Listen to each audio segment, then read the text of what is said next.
Salut Quentin, ravi de te retrouver ici dans le bureau podcast La Provence pour ce nouveau podcast sur la mobilité, sur les transports. Tu nous fais le plaisir de venir parce que tu nous fais surtout la sympathie de partager un peu tes connaissances et aussi ta passion, parce que l'automobile c'est ta passion. La mobilité c'est ce que tu traites au quotidien dans le journal de La Provence. Et là du coup je t'ai enlevé ton stylo et je t'ai dit viens, on va prendre un micro ensemble et on va en parler parce que ça peut intéresser pas mal de monde ici en Provence. Hein.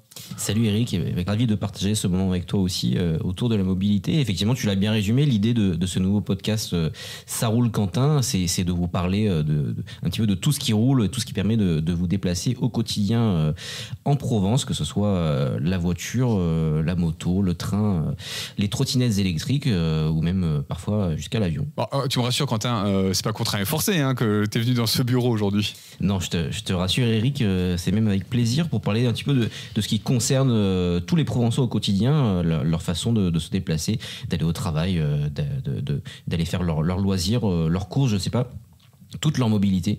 On va essayer d'être le plus exhaustif possible sur le sujet. Oui, parce qu'on râle souvent sur les transports à Marseille, notamment parfois, parce que là on est à Marseille où des fois les problèmes de circulation c'est compliqué, mais il y a des solutions. Donc on va voir dans les différents épisodes de ce podcast, on y reviendra plus largement. Ça roule Quentin, c'est parti et c'est maintenant. Ça roule Quentin, le podcast mobilité et transport en Provence. Un podcast original présenté par Éric Miguet et Jean-Guillaume Bayard avec Quentin Choquer. Un podcast sponsorisé par notre partenaire Mobiliance. Et on va commencer tout de suite avec les actus de la semaine pour ce premier épisode, encore, je vous le rappelle.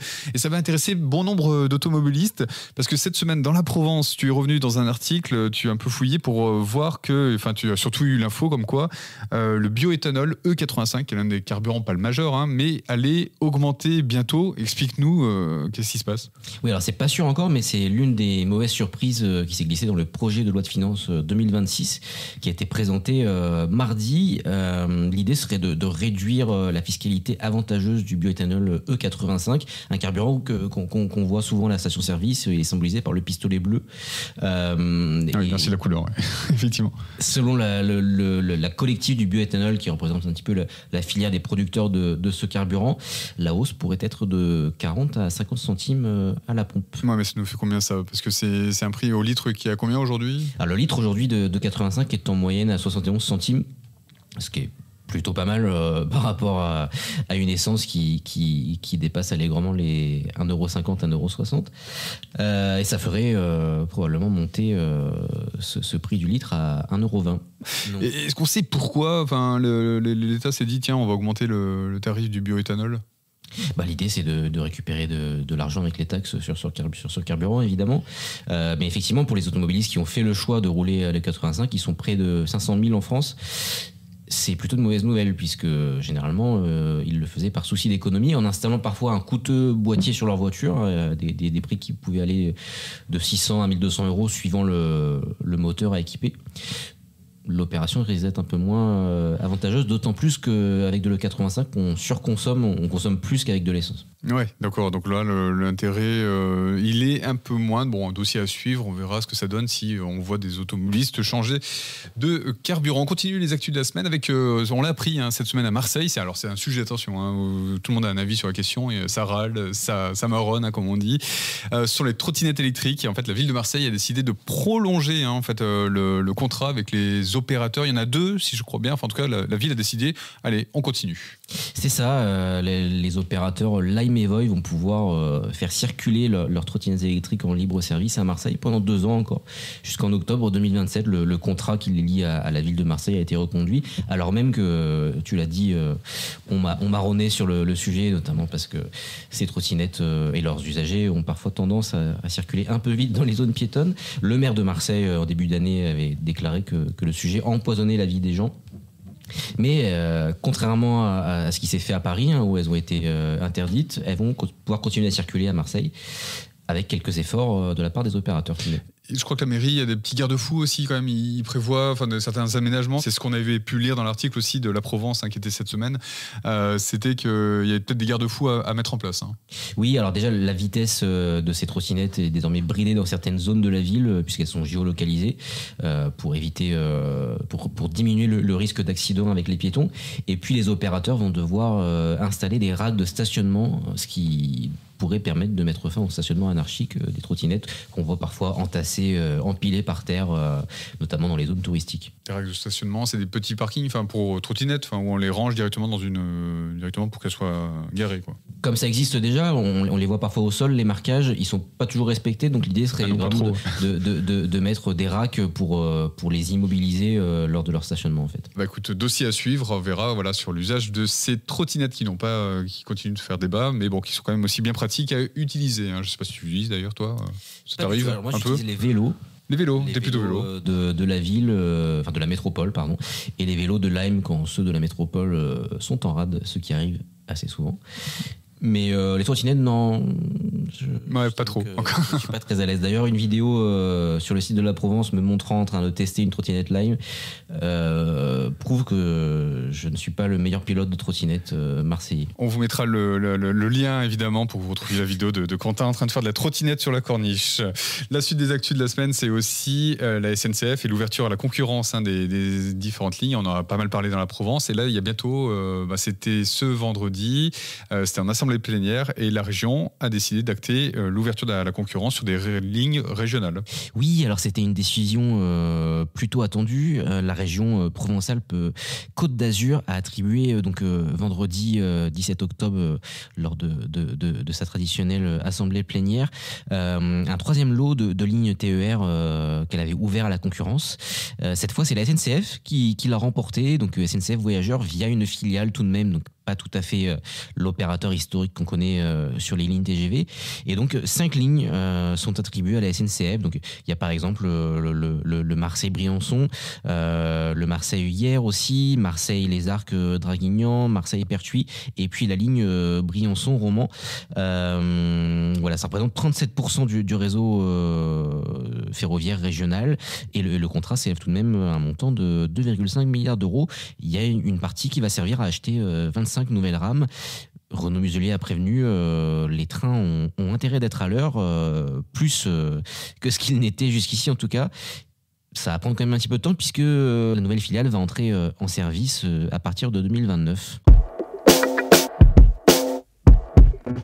Le dossier du jour, c'est ce rebondissement dans l'affaire des moteurs PureTech. Alors, pour tout vous dire, Quentin, c'est un peu le spécialiste du moteur PureTech. Depuis le début, il a suivi vraiment le dossier pour essayer de comprendre, expliquer. Surtout, c'est un dossier un peu technique. Maintenant, c'est un peu plus connu.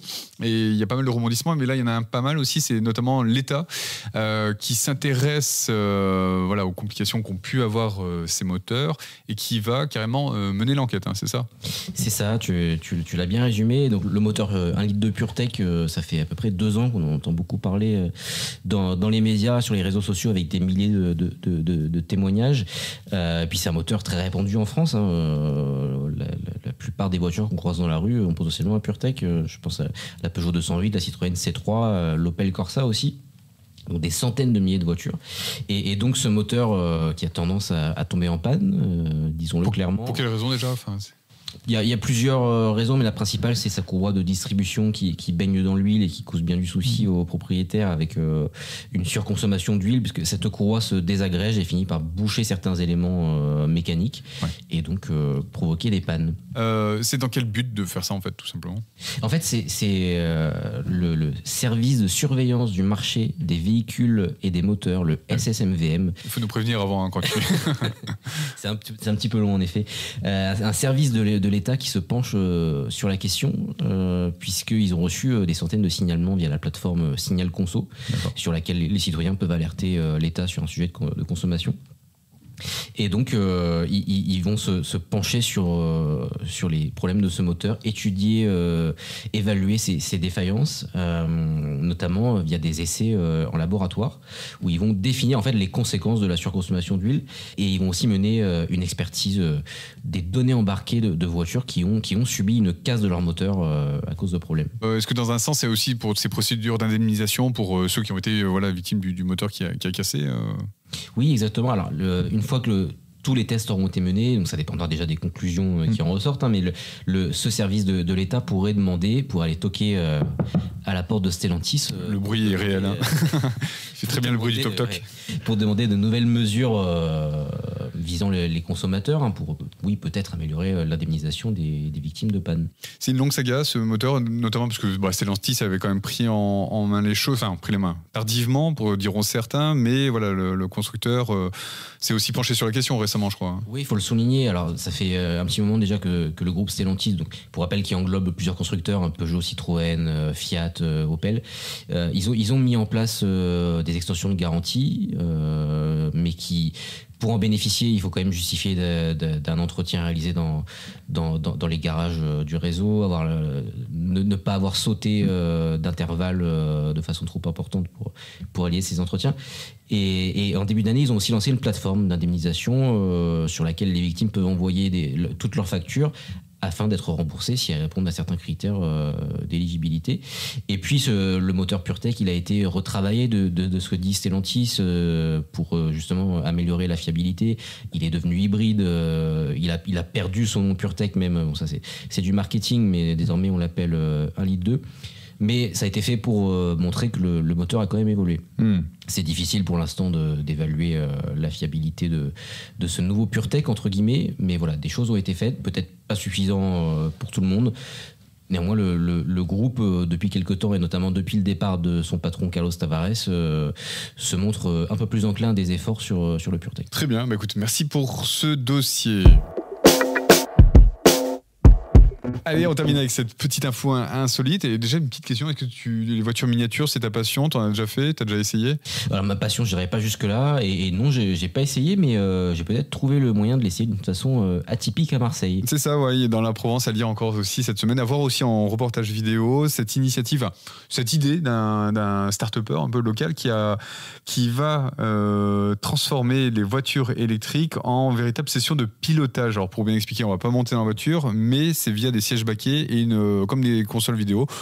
Faut que tu nous expliques, faut essayer de comprendre pour que tu matérialises tout ça pour qu'on puisse bien comprendre. Et ouais, alors c'est une trouvaille du service éco de la Provence. Ils se sont penchés sur une start-up accompagnée par un incubateur de la Belle de Mai, start-up qui s'appelle Unlimited Driving Corporation, pardonnez mon accent.